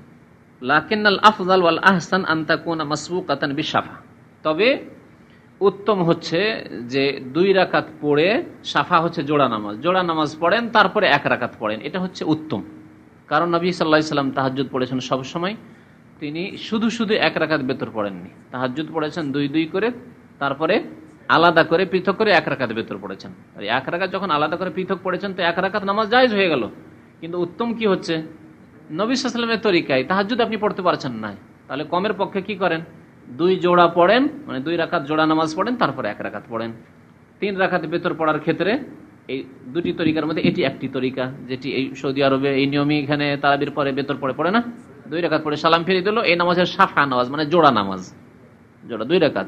তারপরে বিতর, শাফা বলা হয় জোড়াকে, আর বিতর বা ওয়াতর বলে বেজোড়কে। এই জন্য আল্লাহ পাক কসম করেছেন ওয়াল ফজরি ওয়া লায়ালিন আশরি ওয়াশ শাফঈ ওয়াল ওয়াতরি, শাফা জোড়ার আর বেজোড়ের। পৃথিবীতে যত সৃষ্টি মাখলুকাত আছে, হয় জোড়া আছে না হয় বেজোড় আছে, তার লিঙ্গ আছে না হয় লিঙ্গ নেই, লিঙ্গ নেই বেজোড়, আর যদি আছে তাহলে হচ্ছে জোড়া।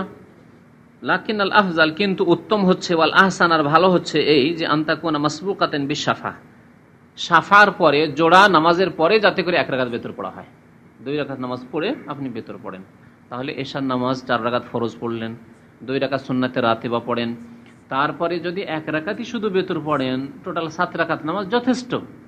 কিন্তু এর চাইতে উত্তম হচ্ছে যে সুন্নাতে রাতিবা 2 রাকাত পড়ার পরে আবার 2 রাকাত পড়েন, পড়ে সালাম ফিরে দেন, তারপরে 1 রাকাত বেতর পড়েন, এরকম পড়েন। অথবা এর আগে গত সপ্তাহে হয়েছে একটা নাই 3 রাকাত একসাথে পড়েন, কিন্তু মাগরিবের মতো করে নয়, মানে 2 রাকাতের পরে তাশাহুদে আর বসার দরকার নাই, 2 রাকাত পড়ে সোজা টান দিয়ে উঠে যান, 3 রাকাত পুরা করেন, তারপরে বসে আত্তাহিয়াত দুরুদ পড়েন, তারপর সালাম ফিরেন। আচ্ছা, সর্বনিম্ন তো হয়ে গেল, কিন্তু সর্বাধিক সবচেয়ে বেশি, ও আকসারুল বিতরে 11 রাকাতান আও 13 রাকাতান, সর্বাধিক বেতর হচ্ছে 11 রাকাত অথবা 13 রাকাত। যদিও নবী সাল্লাল্লাহু আলাইহি ওয়াসাল্লাম থেকে বেশিরভাগ ক্ষেত্রে 11 প্রমাণিত আছে, কিন্তু কখনো কখনো নবী সাল্লাল্লাহু আলাইহি ওয়াসাল্লাম 13ও পড়েছেন, 13ও পড়েছেন। এই 13 হাদিসের ক্ষেত্রে আলেমদের 2টি মত আছে, এটা শুনে রাখা ভালো। একদল আলেমরা বলছেন যে 13 যে নবী সাল্লাল্লাহু আলাইহি ওয়াসাল্লাম পড়েছেন সেটা তাহাজ্জুদ নয় পুরো, মানে বেতরের আগেই তিনি 12 পড়েছেন আর 1 পড়ে বেতর করেছেন এইরকম না, অথবা 10 পড়েছেন আর 3 করেছেন বেতর দিয়ে 13 করেছেন, এইরকম করেননি তিনি।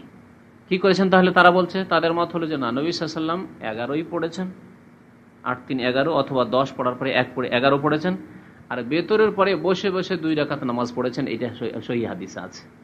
বেতরের পরে তাহাজ্জুদ পড়ে বেতর পড়ে ক্লান্ত হয়ে গিয়ে তারপরে 2 রাকাত নবী সাল্লাল্লাহু আলাইহি ওয়াসাল্লাম বসে নফল নামাজ পড়েছেন, তাহলে এই 2 দিয়ে কত হলো?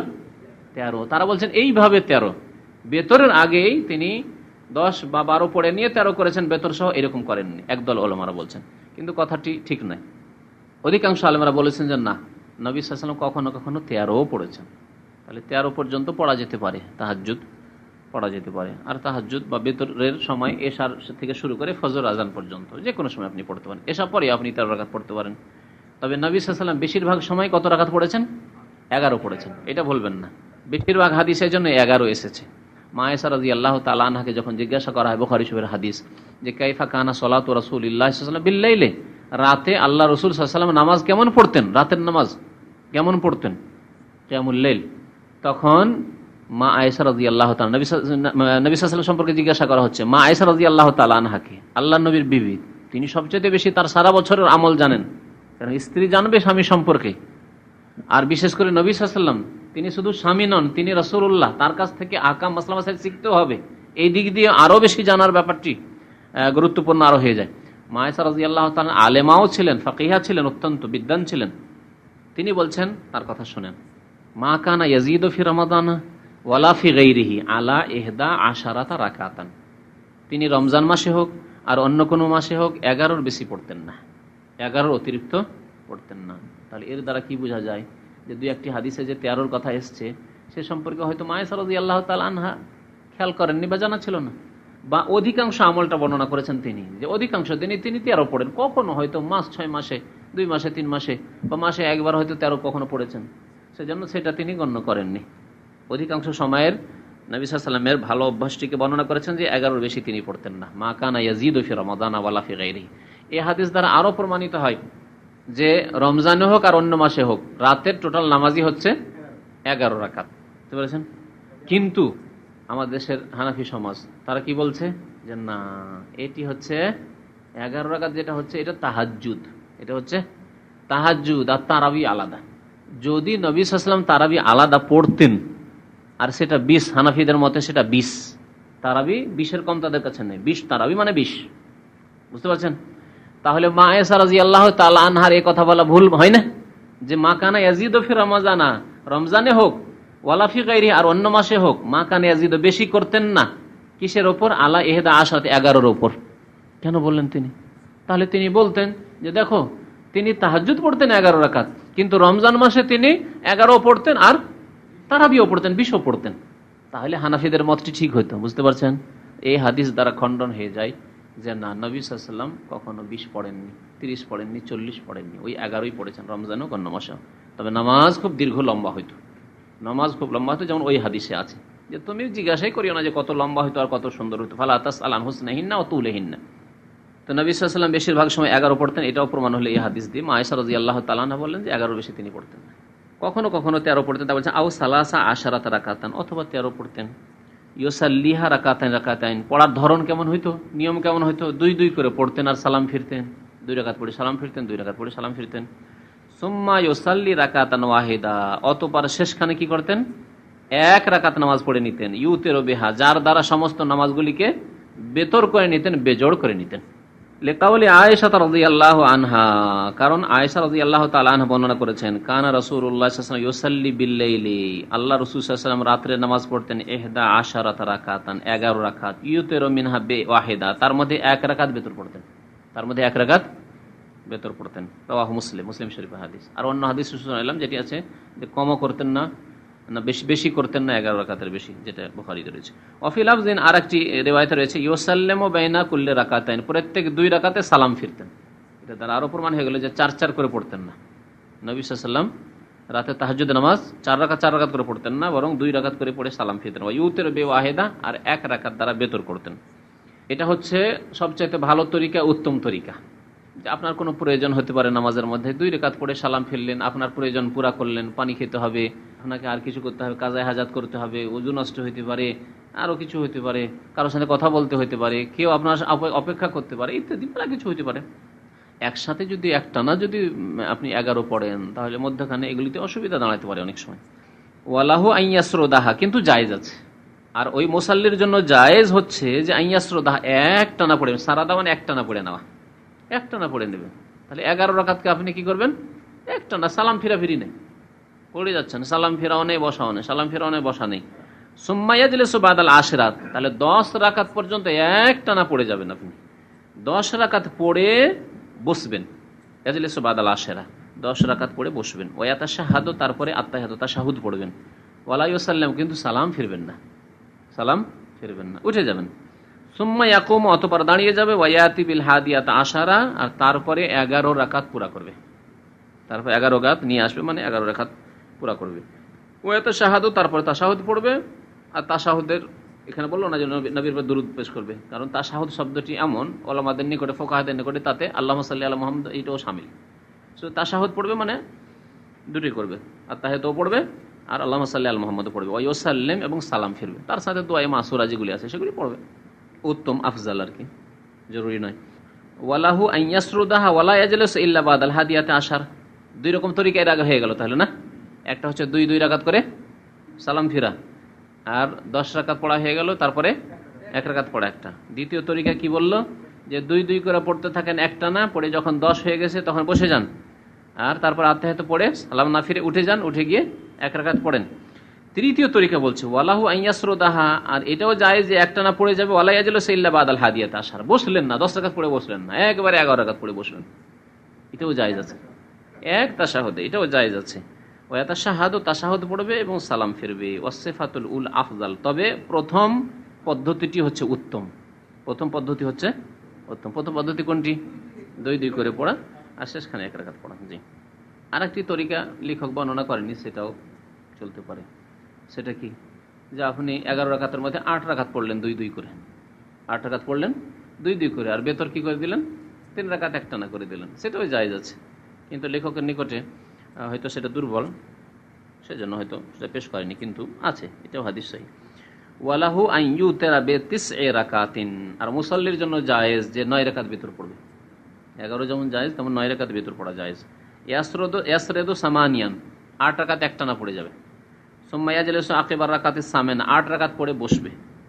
8 রাকাত পড়ে, 9 রাকাতের মধ্যে 8 রাকাত পড়ে বসবো, এই যেমন 10 11 পড়লাম ওইরকম। ওয়াতা শাহাদু, তাশাহুদ আল আউয়াল, প্রথম তাশাহুদ আউয়াল পড়বে, ওয়ালা ইউসাল্লিমু, সালাম ফিরবে না, আগের নিয়মে আর কি। সুম্মা ইয়াকুমু, তারপর দাঁড়িয়ে যাবে, ফায়াতি বির রাকাতিত তাসিয়া, তারপর 9ম রাকাত আদায় করবে। ওয়াতা শাহাদু তাশাহুদ আল আখির, শেষ তাশাহুদ আদায় করবে, মানে শেষ তাশাহুদের জন্য বসবে এবং তাশাহুদে যেসব পড়তে হয় পড়বে। ওয়া ইউসাল্লিমু, তারপর সালাম ফিরবে 9 রাকাত। ওয়ালাহু আন ইউতিরা বিসাবঈ রাকাত, 7 রাকাতও বেতর পড়া জায়েজ। আও বি5 রাকাত, 5 রাকাতও বেতর পড়া জায়েজ। লা ইয়াজলিসু ইল্লা ফি আখিরিহা, কিন্তু 7 আর 5-এর ক্ষেত্রে বলছেন যে এই ক্ষেত্রে বসবে না। কি বলছেন, যে একটা না একবারে 7 পড়ে নেবে, একটা নয় 5 পড়ে নেবে, তাহলে এখানে 4 পড়ে বসবে না, অথবা 6 পড়ে বসবে না। এটা একটা তরিকা। গত সপ্তাহে বলেছি কিছু হাদিস এরকম আছে যে জায়েজ আছে, 7-এর ক্ষেত্রে বা 5-এর ক্ষেত্রে 4 রাকাত পড়ে বা 6 রাকাত পড়ে বসে আত্তাহিয়াত পড়াও জায়েজ আছে।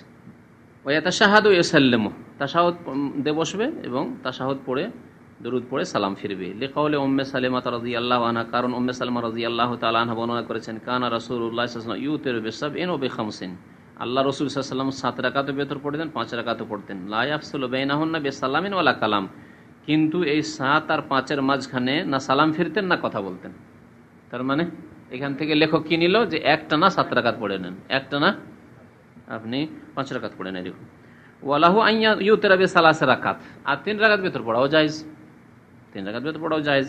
ইউসাল্লি রাকাতাইনি ওয়া ইউসাল্লিম, 2 রাকাত নামাজ পড়বে আর তারপরে কি করবে, সালাম ফিরে, 2 রাকাত নামাজ পড়ে সালাম ফিরে দেবে, 1 রাকাত পড়ে। সুম্মা ইউসাল্লি রাকাতাস সালিসা ওয়াহদাহা, তারপরে তৃতীয় রাকাত পৃথক করে আলাদা করে, ওয়াহদাহা পৃথক আলাদা করে পড়বে।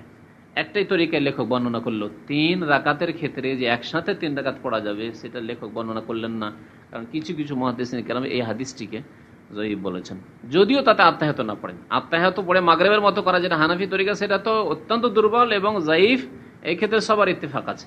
কিন্তু 3 রাকাতই পড়লেন আর 2 রাকাত পড়ে বসলেন না, উঠে গেলেন সোজা, এটাও কেউ কেউ দুর্বল বলেছেন, যার ফলে লেখক সেটাকে হয়তো এখানে নকল করেননি। তারপরে বলছেন যে কোন কোন সূরা পড়তে হবে ভেতরে, আর এই হুকুম ওয়াজিব নয়। কেউ যদি এর বিপরীত করে, উল্টো করে, তাহলে সে বড় সুন্নতের খেলাফ করে দিল না, আর তার জন্য প্রতিবাদ করতে হবে বা ইমামকে বলতে হবে না, এটাও ঠিক নয়। তবে বেশিরভাগ সময় এই সূরাগুলি পড়া ভালো। নবী সাল্লাল্লাহু আলাইহি ওয়াসাল্লাম বেশিরভাগ সময় এই সূরাগুলি পড়েছেন। প্রথম রাকাতে সূরাতুল আলা, সাব্বিহিসমা রাব্বিকাল আলা। দ্বিতীয় রাকাতে সূরা কাফিরুন, ইখলাস নয়, সূরাতুল কাফিরুন। আর তৃতীয় রাকাতে সূরা ইখলাস, কুল হুয়াল্লাহু আহাদ। বলছেন ওয়াস্তাহিব্বু, আর মুস্তাহাব হচ্ছে, উত্তম হচ্ছে, আই ইয়াকরা ফিল উলা, প্রথম রাকাতে পড়বে বিসাব্বাহা, সাব্বিহিসমা রাব্বিকাল আলা। ওয়া ফিস সানিয়াতে, দ্বিতীয় রাকাতে পড়বে কুল ইয়া আইয়ুহাল কাফিরুন। ওয়া সালিসা, তৃতীয় রাকাতে পড়বে সূরা কুল হুয়াল্লাহু আহাদ, সূরা ফাতিহার পরে। ওয়াকাদ তাবায়্যানা মিম্মা মাররা আন্না লাকা আন তু'তিরা বিইহদা আশারাতা আও সালাসাতা আশারা সালাসা আশারাতা আও বিতিসা রাকাতিন ওয়া বিসাবি রাকাতিন ওয়া বিখামসি রাকাতিন ওয়া বিসালাসি রাকাতিন ওয়া বিরাকাতিন ওয়াহিদা। তাহলে এই অতীতে যে বেতর সম্পর্কে বিস্তারিত আলোচনা হলো তা দিয়ে বোঝা গেল যে আপনার জন্য কত রকম বেতর জায়েজ। 11 পড়তে পারেন, 13 পড়তে পারেন, 9 পড়তে পারেন, 7 পড়তে পারেন, 5 পড়তে পারেন, 3 পড়তে পারেন, 1ও পড়তে পারেন। 1 থেকে 13 পর্যন্ত যত বেজোড় আসে সবগুলি পড়তে পারেন। তাহলে সবচাইতে পূর্ণ বেতর কোনটি আর সর্বনিম্ন পূর্ণ কোন বেতর, এই কথা বলছেন। আলাল কামালে এহদা আশারাতা, 13 কথা বললেন না লেখক। এই যে 13 কথা কেন বললেন না, অথচ সর্বঊর্ধ্বে 13 বললেন? এই জন্য যে 13 ব্যাপারটি নবী সাল্লাল্লাহু আলাইহি ওয়াসাল্লাম খুব হয়তো অল্প সময় কখনো কখনো পড়েছেন, আর নবী সাল্লাল্লাহু আলাইহি ওয়াসাল্লাম অধিকাংশ সময় যেহেতু 11 পড়েছেন সেজন্য বলছে সবচাইতে আলাল কামাল, মানে পূর্ণতার, মানে সর্বোচ্চ পূর্ণতা যাকে বলা, সর্বোচ্চ পূর্ণতা হচ্ছে এহদা আশার 11 রাকাত পড়া। তাহলে যেই ব্যক্তি 11 পড়লো সে তাহাজ্জুদ পড়লো, বেতরও পড়লো, তাহাজ্জুদ গুজার বেতরও সুন্দর করে পড়লো, সে তাকে বেতর বলেন আর তাহাজ্জুদ সহই বলেন, যাই বলবেন বলেন, সে সব চাইতে বেশি নেকির কাজ করলো। ও আদনাল কামাল, আর সর্বনিম্ন পূর্ণ নামাজ বেতর, সর্বনিম্ন পূর্ণ, আবার কথাটা মনে দেখবেন লেখকের, আদনা মানে নিম্ন আর কামাল মানে পূর্ণ, সর্বনিম্ন পূর্ণ বেতর, সর্বনিম্ন পূর্ণ বেতর বলছে সালাস রাকাত, 3 রাকাত তার মধ্যে।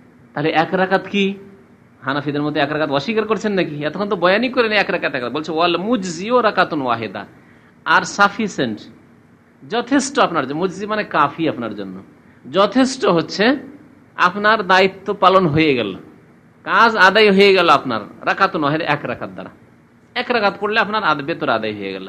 আর সর্বনিম্ন যদি পূর্ণ বেতর পড়তে হয় তো 3 পড়েন আপনি, আর সর্বঊর্ধ্বে যদি পূর্ণ বেতর পড়তে হয় তো আপনি 11 পড়েন, আর ওর চাইতে যত কমাবেন কম হবে, 9 পড়েন, 7 পড়েন, 5 পড়েন। কুনুত সম্পর্কে এখন বলছেন ওয়ায়ুস্তাহাব্বু লাকা আন তাকুনুতা বাদা রুকুই ফিল ভিতরে, বেতরে রুকুর পরে কুনুত পড়বেন, এটি আপনার জন্য মুস্তাহাব। লেখক কি হুকুম বললেন? মুস্তাহাব, করলে নেকি আছে, না করলে কোনো গুনাহ নেই। নবী সাল্লাল্লাহু আলাইহি ওয়াসাল্লাম কখনো কুনুত পড়েছেন, কখনো কখনো ছেড়েছেন, তাহলে ওয়াজিব নয়, ঠিক আছে না? আর যদি কারো কোনো ছুটে যায়, ভুলে যায়, তাহলে সহজ সিজদা করতে হবে। কেউ যদি কোনোত না পড়ে হানাফি মসজিদে, বিনা কোনোতে যদি বেতর পড়িয়ে দেয়, তাহলে সহজ সিজদা কেন করলেন না? মুখটা দিলে গরম হয়ে যাবে, সহজ সিজদা করেন, কোনোত পড়েন না আপনি। তাহলে কোনুতটা কি জিনিস বলছে? বিআনতাদউল্লাহ সুবহানা, আল্লাহর কাছে আপনি দোয়া করবেন। ফাতারফা ইয়াদাইকা, 2 হাত উঠি, 2 হাত ওঠার কথা বললেন। 2 হাত ওঠা আব্দুল্লাহ বিন উমর সাহাবী রাদিয়াল্লাহু তাআলা আনহু থেকে প্রমাণিত আছে, সেজন্য 2 হাত ওঠান, কোনো অসুবিধা নেই। কিন্তু কোনো ব্যক্তি যদি না উঠায় তবু কোনো অসুবিধা নেই, কারণ নবী সাল্লাল্লাহু আলাইহি ওয়াসাল্লাম থেকে সহিহ সূত্রে কোনো প্রমাণ নাই যে তিনি হাত উঠাতেন কুনুতের দোয়ার সময়। কিন্তু আব্দুল্লাহ বিন উমর সাহাবী যেহেতু উঠাইতেন, সুতরাং বলা হয়েছে সাহাবী নিজের পক্ষ থেকে কোনো কাজ করতে পারেন না, হয়তো নবী সাল্লাল্লাহু আলাইহি ওয়াসাল্লাম থেকে তিনি অনুমতি পেয়েছেন যে দুয়ায় হাত উঠাতে পারে, এই দুয়ায় তুমি হাত উঠাতে পারো, নিজের পক্ষ থেকে অবশ্যই তুমি কোনো বিদাত করবেন না। তাই সাহাবায়ে কেরামদের কোনো আমল, যারা নবী সাল্লাল্লাহু আলাইহি ওয়াসাল্লামকে স্বচক্ষে দেখেছেন আমল করতে, তারা যদি কোনো আমল করেন সেটি বিদাত নয়, যদিও আল্লাহ নবী থেকে প্রমাণ না থাকে। তার অনুমতি নিশ্চয় পেয়েছেন, হয়তো তিনি বর্ণনা করেননি যে এটি আল্লাহ নবী আমাকে বলেছেন, সব কথা বর্ণনা, আর বর্ণনা করলে হয়তো বর্ণনা হয়ে আসেনি, আমি একটি কথা বর্ণনা করেছি, আর যদি নয় যে সেটি আপনি অন্য কাউকে বর্ণনা করবেন, হতে পারে আপনি রেখেই দিয়েছেন কথাটি, হতে পারে না, পরে হয়তো প্রমাণিত ছিল না, এটা এই জন্য আমাদের কাছে নকল হয়ে আসেনি, বর্ণনা হয়ে আসেনি, এর সম্ভাবনা আছে। এই জন্য সাহাবায়ে কেরামদের আমলকে কোনো সময় বিদাত বলা যাবে না। সাহাবায়ে কেরামদের আমল যদি সুন্নতের খেলাফ না হয়, বিপরীত না হয়, পরিপন্থী না হয়, তাহলে সেটাও গ্রহণযোগ্য, আমলযোগ্য। আর দোয়ার একটি আদব হচ্ছে হাত উঠানো, আর সাহাবী যখন উঠিয়েছেন সুতরাং হাত উঠাতে পারেন। যাই হোক, এই ব্যাপারে আমাদের ভূমিকা থাকবে যে হাত উঠানোও জায়েজ আর না হাত না উঠানোও জায়েজ, দুটোই জায়েজ রয়েছে, কোনো অসুবিধা নেই, পড়বেন। হ্যাঁ, আল্লাহুম্মা হাদিনা ফিমান হাদাইত আপনি পড়ছেন, কেন সূরা ফাতিহা পড়ছেন, হাত উঠান না, সূরা ফাতিহা তো দোয়া, তো জোরে পড়েন না, মনে মনে পড়ছেন নাকি? তো ওই রকমই আপনি আল্লাহুম্মা হাদিনা ফিমান হাদাইত পড়বেন, হাত উঠাবেন না, হাত বেঁধে থাকেন, আবার হাত ছেড়ে থাকেন, অসুবিধা নেই। ওয়া তাকুল, আর বলবেন আল্লাহুম্মা হাদিনি ফিমান হাদাইত ওয়া আফিনি ফিমান আফাইত ওয়া তাওয়াল্লানি ফিমান তাওয়াল্লাইত। কার মুখস্থ আছে? ইলা আখিরি। কয়জনের মুখস্থ আছে দেখি দোয়ায় কোন? মাশাআল্লাহ, 1 2 3 4 5 6 7 8। বাকিগুলি হানাফি মসজিদের ইমামতির যোগ্য নন আপনারা, আর মুস্তাহাব ইমামতির যোগ্য নন। হানাফি মাযহাবের ইমামতি করতে পারেন না আপনি, আর মুস্তাহাব যদি বেতর পড়তে হয়, ভালো বেতর পড়তে হয়, তাহলে আপনাকে কোন মুখস্থ করতে হবে। মোহাম্মদ আলী হাত উঠেনি মনে হয়, মুখস্থ নেই না? 2 ঘন্টা বক্তব্য করেন আর এটা মুখস্থ নেই, কেমন কথা হইল এটা? এই দোয়া বেশি সহি, এই দোয়াটি বেশি সহি। এই দোয়াটি রয়েছে আখরাজাহু মিন হাদিসিল হাসান বিন আলী। হাসান বিন আলী রাদিয়াল্লাহু তাআলা নবী সাল্লাল্লাহু আলাইহি ওয়াসাল্লামের নাতি বর্ণনা করেছেন। আবু দাউদে রয়েছে, তিরমিজিতে রয়েছে, নাসাইতে রয়েছে, ইবনে মাজাতে রয়েছে। প্রত্যেক সাফা নম্বর, পৃষ্ঠা নম্বর বা হাদিস নম্বর দেওয়া আছে। একটি দোয়া কুনুত আছে যেটি ওমর রাদিয়াল্লাহু তাআলা আনহু পড়তেন বা তার থেকে বর্ণিত আছে, যে যেই কুনুতটি হানাফিরা নিয়েছে, আল্লাহুম্মা ইন্না নাস্তাঈনুকা ওয়া নাস্তাগফিরুকা ওয়া নাতাওয়াক্কালু আলাইকা ওয়া নুসনি আলাইকাল খায়রা কুল্লাহু ইত্যাদি পড়তে পারেন। এখানকার আইম্মায়ে কেরামরা দেখবেন হারমাইন শরীফের ইমামরা দুটি পড়েন, শুধু একটি পড়েন না, এটা পড়ার পরে ওইটা পড়েন বা ওইটা পড়ে এটা পড়েন। তো আপনি যদি পড়তে চান দুটোই পড়েন, আর না হলে কমের পক্ষে এটা পড়েন, কারণ এটা বেশি সহি। তারপরে এতে আপনি নিজের জন্য কিছু চাইছেন, অত্যন্ত ব্যাপক অর্থপূর্ণ, আর আল্লাহর কাছে আপনি চাইছেন, দোয়ার ক্ষেত্রে দোয়া চাইছেন আপনি, আর ওই দোয়াটিতে রয়েছে তাতে আল্লাহর প্রশংসা রয়েছে, প্রশংসা বেশি রয়েছে, আল্লাহর গুণগান বেশি রয়েছে। অবশ্যই চান, অসুবিধা নেই, অবশ্যই দুটি দোয়া করেন, কিন্তু এটা অবশ্যই মুখস্থ থাকতে হবে। আর হানাফিদের মতো গোড়ামি করে সহিটাই মুখস্থ করলেন না বেশি, আর যেটা সহি না সেটাই মুখস্থ করলেন, এরকম করবেন না।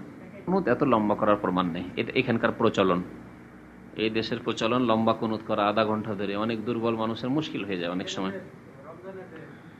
তাদের ইজতিহাদ, এটি তাদের ইজতিহাদ, তাদের দৃষ্টিভঙ্গিটা আমি বর্ণনা করি। তাদের দৃষ্টিভঙ্গি হচ্ছে যে দোয়ার সময়, এটা দোয়ার ক্ষেত্র, আর নবী সাল্লাল্লাহু আলাইহি ওয়াসাল্লাম যখন দোয়া করেছেন দুটি প্রমাণ হইল, তো বাকি দোয়া আমরা করলাম, এই করতে করতে বাড়াইতে একবার তিলকে তাল করে দিয়েছে। তাল খেয়েছেন তো না? তো তিলকে তাল করে দেওয়া হয়েছে। তো আমার মনে হয় এত তিলকে তাল করে অনেক লোকের জন্য কষ্টের কারণ না হয়ে মানুষ নিজের দোয়া করুক, আর সুন্নতের পাবন্দি করাই উত্তম। নবী সাল্লাল্লাহু আলাইহি ওয়াসাল্লাম জানতেন যে আল্লাহর কাছে যত বেশি দোয়া করো তত ভালো, তারপরে এত লম্বা দোয়া করেননি, কারণ জয়ীফ আছে, মহিলা আছে, শিশু আছে, বাচ্চা আছে, রুগী আছে, কত রকমের কি আছে। এত লম্বা দোয়া করতে গিয়ে যদি কারো যদি পায়খানা ঢিলা থাকে তো তার যে কি মুসিবত হবে আল্লাহ পাক জানে, কারো যদি ডিসেন্ট্রি আমাশয় থাকে তার যে কি অবস্থা হবে আল্লাহ জানে। জি, তো কথা হচ্ছে যে এত লম্বা, অনেক গবেষক ওলামারা এই দেশেরও বলছেন যে এত লম্বা দোয়া বাঞ্ছনীয় নয়, এত লম্বা দোয়া করা বাঞ্ছনীয় নয়। যত সংক্ষেপ করেন আর ব্যাপক অর্থপূর্ণ দোয়াগুলি করেন। আরে ভাই, রব্বানা আতেনা ফিদ দুনিয়া হাসানা ওয়া ফিল আখিরাতি হাসানা ওয়া কিনা আযাবান্নার যদি চেয়ে নেন, দুনিয়া আখিরাত সব চেয়ে ফেললেন আপনি। তারপর আল্লাহুম্মা হাদিনি ফিমান হাদাইত ওয়া আফিনি ফিমান আফাইত, সুস্থতা চেয়ে ফেললেন আপনি, হেদায়েত চেয়ে ফেললেন আপনি, আর ওয়া তাওয়াল্লানি ফিমান তাওয়াল্লাত, আল্লাহ আমার তুমি হেফাজত করিও, দেখাশোনা করি, সব চেয়ে ফেলেন, আপনার পুরো হেফাজত আল্লাহর কাছে চেয়ে ফেলেন। ওয়া বারিক লি ফিমা আতাইত, আমাকে যা দিয়েছো তাতে বরকত দাও, ধনে বরকত দাও, স্ত্রীতে বরকত দাও, ছেলেতে বরকত দাও, আমার স্বাস্থ্যে বরকত দাও, ব্রেনে বরকত দাও, আমার মুখস্থ বিদ্যায় বরকত, এলেমে বরকত দাও, আমলে বরকত দাও। দুনিয়ার সব চেয়ে ফেললেন, কিছু ছুটলো নাকি? কিছুই ছুটলো না। বারিক লি ফিমা আতাইত, যা দিয়েছো তাতে বরকত দাও আল্লাহ। পুকুর দিয়েছো, পুকুরে বরকত দাও, আম গাছ দিয়েছো, আম গাছে বরকত দাও, লিচু গাছ দিয়েছো, লিচু গাছে বরকত দাও। কিসে বরকত না? জমি যারা আছে জমিতে বরকত দাও, সবইতে বরকত আর বরকত। ফিমা আতাইত, যা দিয়েছো তাতে বরকত। চাকরি দিয়েছো, চাকরিতে বরকত দাও, ব্যবসা দিয়েছো, ব্যবসায় বরকত দাও। দুনিয়া আখেরাতের সব চেয়ে ফেললেন আপনি। ইমান আল্লাহ দিয়েছো, নামাজ পড়া তৌফিক দিয়েছো, তাতে বরকত দাও, ইমানে বরকত দাও, নামাজে আমার বরকত দাও। জি, আল্লাহ শুধু ফরজ পড়ছি, সুন্নাত পড়ছি, আল্লাহ আমাকে তাহাজ্জুদ পড়ারও তৌফিক দাও, এই হচ্ছে বরকত দাও নামাজে। দুনিয়া সব চেয়ে ফেললেন আপনি। বারিক লি ফিমা ওয়া কিনি শাররা মা কাযাইত, আর আল্লাহ যে অনিষ্টের তুমি দুনিয়ায় ফয়সালা করেছো, তকদিরে ফয়সালা করেছো, তাতে থেকে আমাকে রক্ষা করো, বাঁচাও।